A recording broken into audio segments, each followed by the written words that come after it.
Hi guys, welcome back for another episode of Gaming with my Dart Swinger.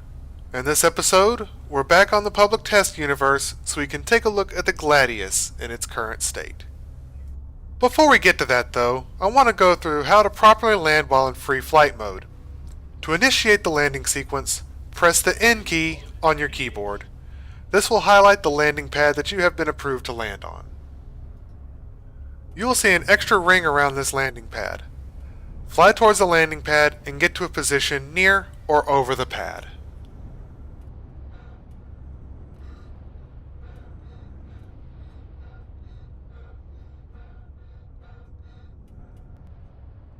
Press your center mouse button to bring up your landing assist HUD. This will tell you your position over the pad. Use your strafe commands to gently put yourself in a centered position over the landing pad. If you need to go forward, you can use a little bit of throttle. The key words here are little bit. If your control setup prevents you from using proportional throttle, use your forward and backward strafe commands instead. If you're not familiar with the default strafing commands, take a look at the key bindings in your options menu. Once you get to a certain altitude and position over the pad, the game will take over to deploy your landing gear and bring you in softly.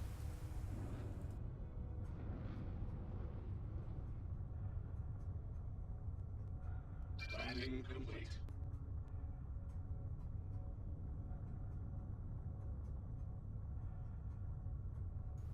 Once on the pad, you can hit the F key to exit the ship.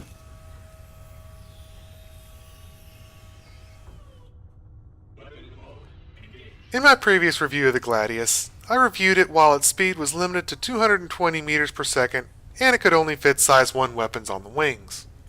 This has now been changed to a speed limit of 240 meters per second and can now fit size 2 weapons.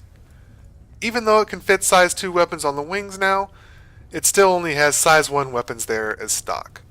As with all ship, the stock weapons loadout can be changed. Before we get ready to test her out in combat, let's go through how to take off from a landing pad in free flight. Return to your ship and press the F key to get into the pilot's seat.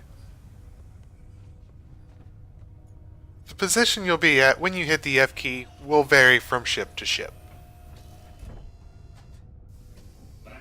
Once in the cockpit and all the power is up, press the N key. This will essentially launch you off the pad. Once off the pad, you can control your ship as normal.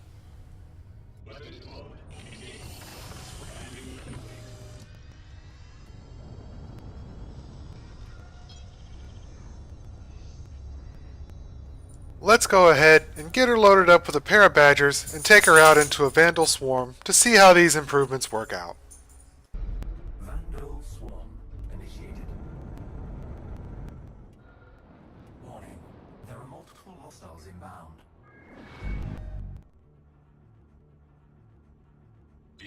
Begin scan. Contact back.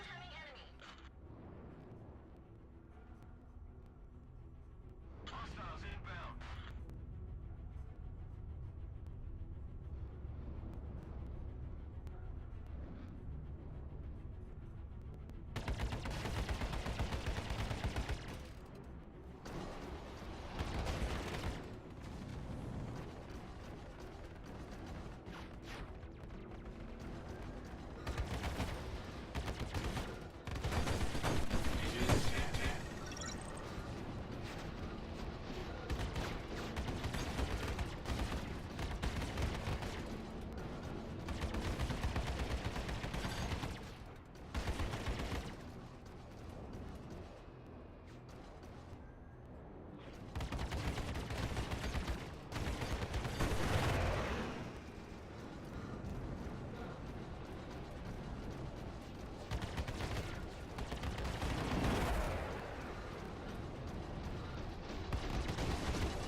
Shields up.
Ammo depleted.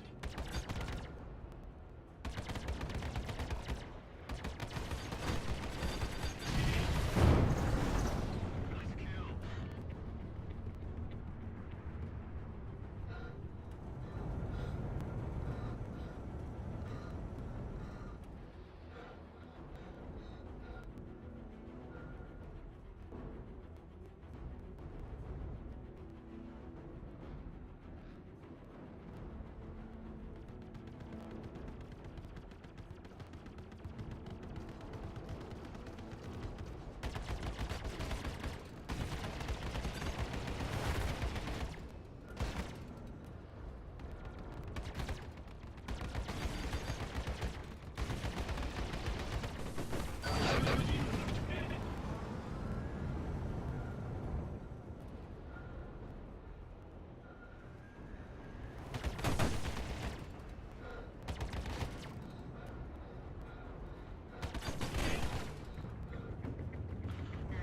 Zero hostile contacts remaining.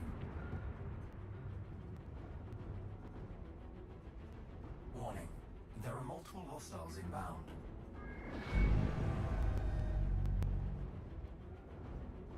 Begin scan. Contact. Contact. Begin scan. Contact.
Shields recharging.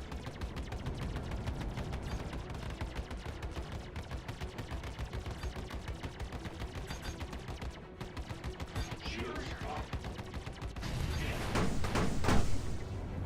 Rear shield under fire. Proximity alert. Hit. Missile locked. Proximity alert. Hit. Shields recharging. Shields up. Missile. Begins in.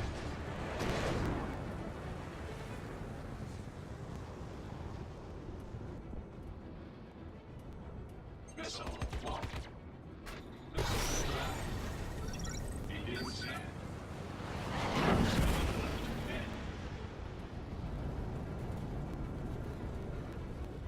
Contact.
In my previous video, it only took me just over 15 minutes to complete the first 3 waves of Vandal Swarm, 3 minutes of which was waiting for Wave 2 to start after killing the final enemy in the first wave.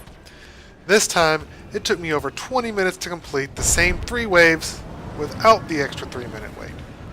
I also went back and flew the Avenger, a ship that costs $30 less than the Gladius, and is a former police ship, not a former military ship. When flying the Avenger, it only took me about 13 minutes to complete the first 3 waves. Either my piloting skills have gotten worse, the Vandals have gotten tougher, or the buffs to the Gladius didn't do much of anything to help it. It could also be a possibility that all 3 are the case. While the Gladius is fun to fly, it's nothing but frustration for me when flying in combat. I've talked to other pilots who have flown the Gladius, and they say that they've been able to do well with it. My recommendation to you is that if you would like to give it a go, buy the Gladius and fly it for a few days or so. If you don't like it, you can trade it in for store credit and put it towards another ship. Don't forget, if you guys like this video, give it the old thumbs up and subscribe, and thanks for watching.